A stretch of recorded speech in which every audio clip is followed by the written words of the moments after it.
La lectura de este día se encuentra en Primer Libro de los Reyes, capítulo 16, de los versículos 29 al 34, que leeré para ustedes. Ahab comenzó a reinar cuando Asa ya tenía 38 años de gobernar en Judá. La capital de su reino fue Samaria, y su reinado duró 22 años. Ahab desobedeció a Dios y cometió más pecados que todos los reyes anteriores. Se comportó peor que Jeroboam, pues se casó con Jezabel, hija de Et-Baal, rey de los Sidonios, y terminó adorando a Baal. Construyó en Samaria un templo y un altar para ese dios. También hizo una imagen de la diosa Astarte, con lo que hizo enojar al Dios de Israel mucho más que todos los reyes anteriores. Durante el reinado de Ahab, un hombre de la ciudad de Betel, que se llamaba Hiel, reconstruyó la ciudad de Jericó. Cuando comenzó a reconstruirla, murió su hijo mayor, llamado Abiram. Su hijo menor, llamado Sagub, murió cuando puso los portones de la ciudad. Esto sucedió porque Dios había dicho, por medio de Josué, que morirían los hijos del hombre que reconstruyera Jericó.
A lo largo de la historia de la Biblia podemos ver cómo Dios es un Dios santo, un Dios que no soporta, no tolera el pecado.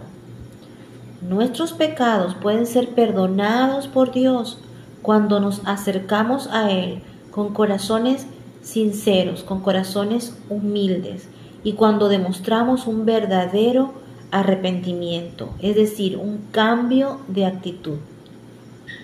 A través del sacrificio de Cristo Jesús en la cruz podemos ser perdonados, pero definitivamente de lo que sí no podemos ser librados es de las consecuencias de dicho pecado. En el caso de Acab, el rey de Israel, cometió pecado contra Dios, pisoteó la verdad de Dios. Dice la Biblia que fue uno de los peores reyes que pudo haber tenido Israel. En consecuencia, él tiene que pagar por aquel pecado cometido. Y es cuando entonces aparece en escena el profeta Elías, conocido como el profeta de fuego, y es enviado por Dios con un mensaje de juicio contra el pueblo, contra el rey y contra el pueblo, por haber desobedecido a Dios. Reflexionemos en esto. Antes de pecar, pidámosle a Dios que en todo momento nos guíe y que nos libre de cometer pecado, porque el pecado siempre va a traer consecuencias y de ellas no vamos a poder librarnos. Dios te bendiga.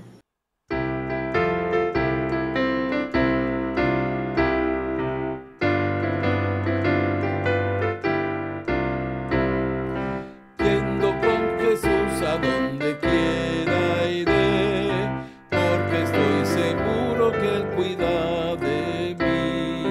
Sin su compañía no me atreveré a seguir en sendas que nunca antes vi. Con Jesús mi guiador por doquiera iré, porque va conmigo y nada temeré.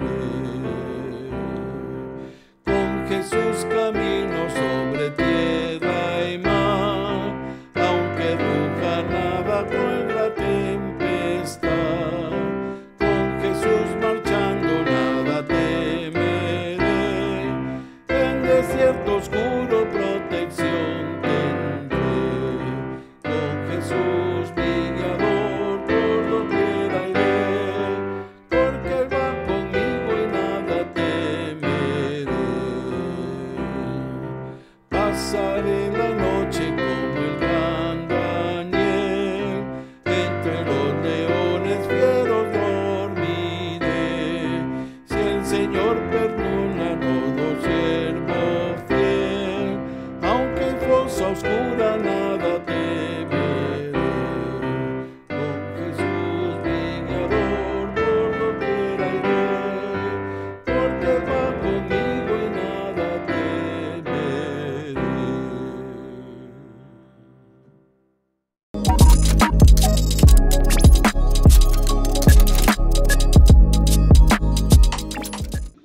Aquellos que adoraban a Baal creían que era el Dios que traía las lluvias y las cosechas abundantes. Así que, cuando Elías entró a la presencia de este rey que adoraba a Baal y le dijo que no habría lluvia durante varios años, Acab se quedó consternado. En 1 de Reyes 17:1 dice: Elías era un profeta de la aldea de Tisbe, que está en Galaad, y fue y le dijo al rey Acab: vengo de la presencia del Señor viviente, el Dios de Israel. Por su poder te aseguro que ni lluvia ni rocío caerán en los próximos años hasta que yo dé la orden. Acab había construido una fuerte defensa militar, pero esta no ayudaría en nada durante la sequía. Tenía muchos sacerdotes de Baal, pero no podían hacer llover. Elías confrontó con valor al hombre que había llevado el pueblo al mal y le habló de un poder mayor que cualquier dios pagano. El Señor Dios de Israel. Primero de Reyes 17:1 dice, Elías era un profeta de la aldea de Tisbé, que está en Galaad. Fue y le dijo al rey Acab, vengo de la presencia del Señor viviente, el Dios de Israel. Por su poder, te aseguro que ni lluvia ni rocío caerán en los próximos años hasta que yo dé la orden. Primero de Reyes 17:1. Leámoslo nuevamente. Primero de Reyes 17:1 dice, Elías era un profeta de la aldea de Tisbé, que está en Galaad.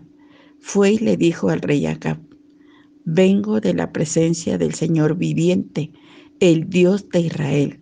Por su poder, te aseguro que ni lluvia ni rocío caerán en los próximos años hasta que yo dé la orden. Primero de Reyes 17.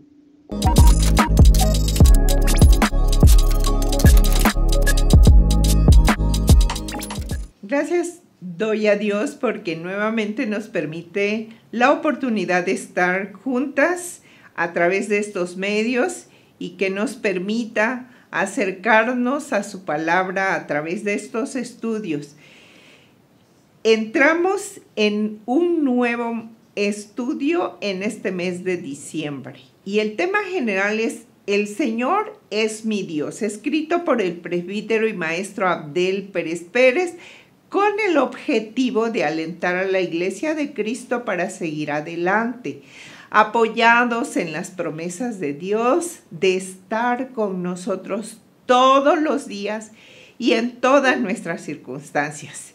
Bien, como decía, el tema es El Señor es mi Dios, y lo que hoy vamos a estudiar es muy hermoso porque nos dice que el Señor es nuestro Dios aún en circunstancias adversas. Y vamos a ver por qué. Aún con el cielo cerrado. Primero de Reyes 16, 29 al 34 nos narra una situación muy especial en el que el cielo fue cerrado como castigo por la infidelidad y la maldad de Israel.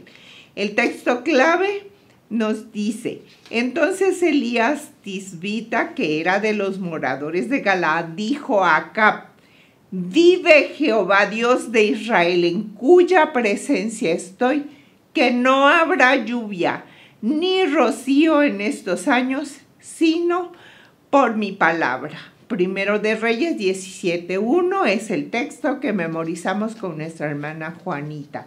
Y espero que no se nos olvide, porque nosotros podemos llegar a la condición del pueblo de Israel.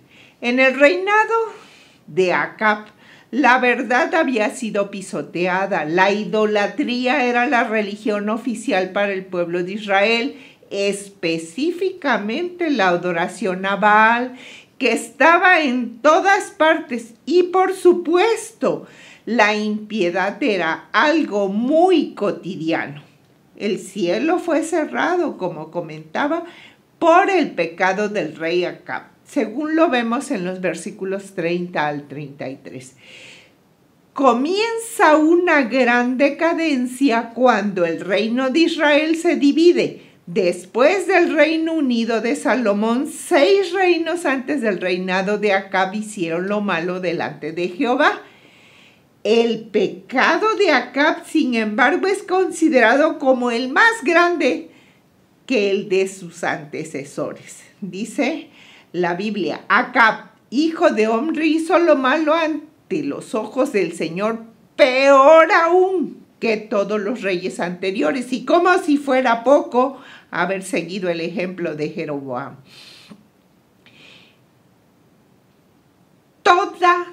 Toda adoración genuina a Dios desapareció desde el momento en que Acab se unió con una princesa pagana. dice la Biblia, se casó con Jezabel, hija del rey Etbaal de los Sidonios, y comenzó a inclinarse y a rendir culto a Baal. La adoración a Baal se convirtió en la religión oficial del pueblo de Israel. Primero, dice, Acab construyó un templo y un altar para Baal en Samaria. En ningún momento dentro de la historia de la redención encontramos a Dios omitiendo los pecados de la humanidad. En la vida del rey Acab no fue la excepción. Dios estaba enojado con los pecados del pueblo e iba a visitar sus iniquidades sobre ellos por mano de sus profetas. Elías, el profeta de Dios, aparece en escena con un mensaje de juicio. Leemos en Primera de Reyes 17:1. El profeta Elías es enviado para llevar el mensaje más desagradable al hombre más poderoso de todo Israel, o sea, al rey Acab. Y le dice, ahora bien Elías, quien era de Tisbe en Galaad, le dijo al rey Acab. El pronunciamiento de juicio que encontramos de parte del profeta Elías no es nada alentador para el rey Acab, ni para el pueblo de Israel. Dice, tan cierto como que el Señor vive, el Dios de Israel a quien sirvo, no habrá rocío ni lluvia durante los próximos años, hasta que yo dé la orden. El significado profundo de las palabras del profeta Elías, así, tan cierto como que el Señor vive, primero significa esta frase que Dios está vivo. Él vive, no está muerto. Al rey Acab se le está recordando que Dios está vivo. Segundo, indica una relación de Dios con el pueblo de Israel, porque dice, el Dios de Israel. Dios era su Dios, aun cuando en ese momento estaban inclinados a la idolatría. Sin embargo, el profeta Elías les recuerda que Dios sigue siendo el soberano. Por último, esta frase que dice, vive Jehová, Dios de Israel, nos indica la gran diferencia entre los ídolos sin vida en comparación con el Dios vivo y verdadero. No es de ignorar esta verdad asombrosa referente al Dios vivo y verdadero. En el Nuevo Testamento encontramos los hechos asombrosos de la muerte y resurrección de Jesús, el Dios encarnado. Dice Romanos 8:34, ¿quién es el que condenará? Cristo es el que murió, más aún el que también resucitó, el que además está a la diestra de Dios, el que también intercede por nosotros. La frase, en cuya presencia estoy, revela un Dios omnipresente, pero también indica que el profeta Elías no estaba solo. Tenía la compañía, el respaldo y el cuidado de Dios ante un rey perverso y su esposa malvada. La presencia de Dios es una promesa eterna en la vida de su pueblo. Jesús dijo, y he aquí, yo estoy con vosotros todos los días hasta el fin del mundo. Amén. Pero recordemos que esto es cuando nosotros estamos dispuestos a dar a conocer el mensaje que Dios tiene para el pueblo. Vive Jehová Dios de Israel. Era una afirmación franca de la fe del profeta y al mismo tiempo dirigía la atención de Acab hacia aquel a quien había abandonado. Dice, delante del cual estoy, o sea, en cuyo nombre vengo a ti, en cuya veracidad y poder incuestionable confío, en cuya presencia inefable soy consciente y al cual he orado y me ha respondido. El profeta Elías, después de presentar sus credenciales ante el rey Acab, que dice, vive Jehová Dios de Israel en cuya presencia estoy, ahora presenta las palabras de juicio, que no habrá lluvia ni rocío en estos años, sino por mi palabra. En conclusión, desde el principio de la creación observamos en la Biblia al Dios que nunca ha mostrado empatía con el pecado de los hombres. Al contrario, su advertencia contra el pecado está revelada para toda la humanidad, pasada, presente y futura. Resulta una realidad en la vida del rey Acab, quien por su pecado fue castigado. Por ende, el cielo es cerrado y no hubo lluvia por varios años. No solamente sufrió el rey tal sequedad, sino también toda la población en general. La historia se repite en la actualidad. La humanidad cada día se aparta más y más de Dios, adorando a dioses falsos. He ahí las consecuencias de muchos males. El Dios vivo, el Dios a quien nosotros servimos, no está muerto, está con nosotros. Como dijo el título de nuestro estudio, mi Dios, el Señor es mi Dios, aún cuando no haya lluvia, aun cuando haya sequedad. ¿En qué maneras consideras que el pecado hoy ha cerrado las bendiciones de Dios en nuestra sociedad? Piénsalo. Muchas veces nos quejamos de lo que está pasando, pero no tomamos en cuenta que todo esto es consecuencia del abandono de Dios en nuestras vidas. ¿Cuáles son los signos que ves en tu iglesia y comunidad de que Dios vive? Pues muchas, porque a pesar de nuestra rebelión contra el Señor, a pesar de ello su misericordia es tan grande que nosotros podemos ver cómo Dios sostiene a su iglesia y bendice a sus hijos. Tenemos un Dios vivo y verdadero.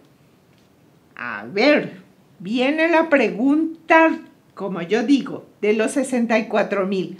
¿Cuál será tu manera de manifestarlo a los que viven cerca de ti? ¿Cómo vas a manifestar a los que viven cerca de ti que tienes un Dios vivo y verdadero, así como lo manifestó el profeta? Quiera el Señor darnos sabiduría y entendimiento para que podamos hacerlo con convicción. Bien, hermanos, pues si otra cosa no sucede, si el Señor no nos lleva antes, nos vemos Dios mediante la próxima semana para continuar con este estudio de que el Señor es nuestro Dios. Amén.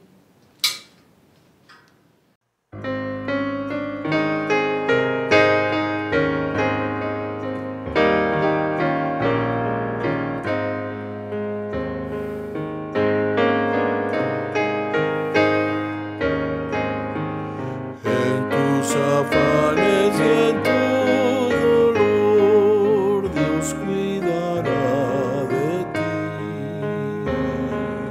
Vive amparado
te apoyarás,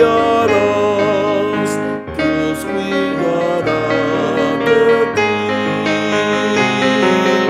Dios cuidará de ti, y por doquier Dios cuidará de ti.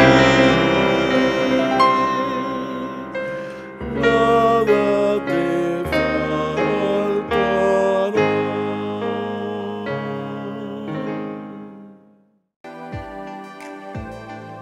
Queremos que nuestro trabajo cuente. Queremos ser eficaces y productivas. Deseamos ver revelado ahora el plan eterno de Dios y que nuestra obra refleje su permanencia. El Salmo 90:17 dice: Señor y Dios nuestro, muéstranos tu bondad y confirma la obra de nuestras manos. Sí, confirma la obra de nuestras manos. Amén.